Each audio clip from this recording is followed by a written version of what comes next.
ही गोष्ट आहे एका अशा मांजरीची जिनं अनेक माणसांनीही न केलेली गडांची सफारी केली आहे. ही गोष्ट आहे रिओची आणि ही गोष्ट आहे रिओवर स्वतःच्या लेकरासारखं प्रेम करणाऱ्या केतकी आणि जयेंद्र शिवलकर या दाम्पत्याची.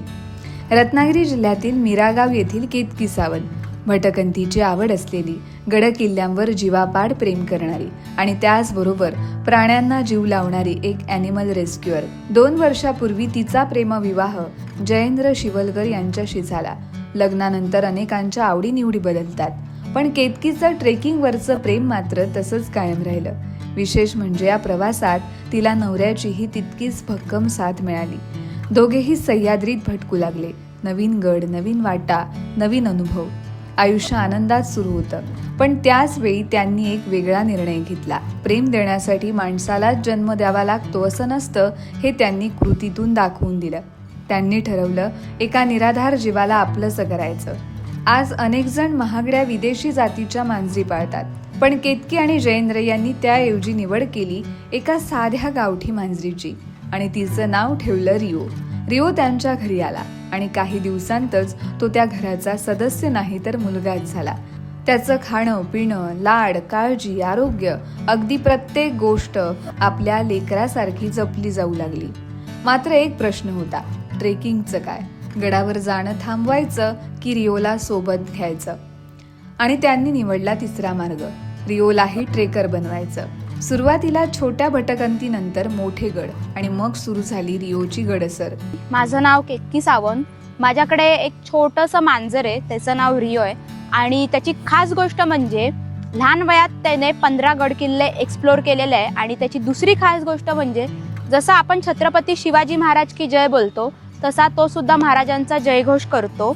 आणि महाराजांचे सिरियल असतील, मूवी असतील किंवा सॉन्ग असतील, हे तो आवडीने बघतो. आत्तापर्यंत त्याचे 15 किल्ले पूर्ण झालेत आणि 15वा किल्ला करण्यासाठी आम्ही त्याला रायगडला नेलं होतं. आणि ह्या सगळ्या प्रवासामध्ये तो खूप छानपैकी आम्हाला सपोर्ट करतो. त्याच्यासोबत आम्ही त्याला प्रॉपर ट्रेनिंगसुद्धा दिलेलं आहे. आणि दुसरी गोष्ट म्हणजे की तो जेव्हा आमच्यासोबत ट्रॅव्हलिंग करतो तर त्याची एक ट्रॅव्हलिंग बॅग आहे, ज्या बॅगमध्ये बसून तो आमच्यासोबत कम्फर्टेबली ट्रॅव्हलिंग करतो. रिओच्या सुरक्षिततेसाठी खास सेफ्टी बॅग, विशेष हार्नेस बेल्ट, नियमित काळजी, योग्य आहार आणि प्रत्येक क्षणी त्याच्यावर लक्ष. कारण गड चढणं जितकं माणसासाठी अवघड असतं तितकंच एका छोट्या प्राण्यासाठी सुद्धा. पण रिओनेही आपल्या आईबाबांचा विश्वास सार्थ ठरवला. विशेष म्हणजे बॅग असूनही रिओला त्यात बसायला फारसं आवडत नाही. त्याला सर्वात जास्त आवडतं पाठीवर बसून सह्याद्रीची सफर करणं. डोंगर, दर्या, कडे, वारे आणि पाठीवर बसलेला रिओ हे दृश्य पाहिलं की प्रत्येक जण थपकून पाहत राहतो. रिओला फिरवताना आम्ही त्याची प्रॉपर सेफ्टी केअर घेऊनच त्याला फिरवतो. त्याच्यासोबत त्याच्या गळ्यात आम्ही एक हर्नेस घातलेले आहे, ज्याच्यामुळे त्याला फिरवायला आम्हाला इझी पडतं. आणि तसा आमचा रिओ खूप मस्तीखोर आहे आणि खूप छान सपोर्ट करतो. येत्या काळात 350 गड किल्ले आम्हाला त्याच्यासोबत सैर करायचे आहेत. आता बघूया पुढचा प्लॅनिंग कसा ठरतोय काय. तर असेच रिओचे जर तुम्हाला ब्लॉग बघायचे असतील तर MH बिल्ला हे त्याचं पर्सनल इंस्टाग्राम चॅनलसुद्धा आहे. आणि अशा बऱ्याच गोष्टी आहेत रिओबद्दल बोलण्यासारख्या. आजपर्यंत रिओने तब्बल 15 गडांची स्वारी पूर्ण केली आहे. नुकतीच त्यानं रायगडाची सफारीही पूर्ण केली आहे. रिओची अजून एक खास गोष्ट जी ऐकून तुम्हालाही आश्चर्य वाटेल. ज्याप्रमाणे महाराष्ट्रातील प्रत्येकाच्या मनात छत्रपती शिवाजी महाराजांविषयी अपार श्रद्धा आहे, तसंच काहीसं या छोट्याशा रिओच्याही बाबतीत आहे.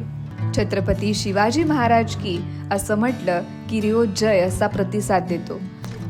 रिओ छत्रपती शिवाजी महाराज की. कदाचित म्हणूनच रिओ फक्त एक मांजर राहिलेला नाही, तर सह्याद्रीच्या वाटेवर चालणारा सर्वांचा लाडका ट्रेकर कॅट बनलाय.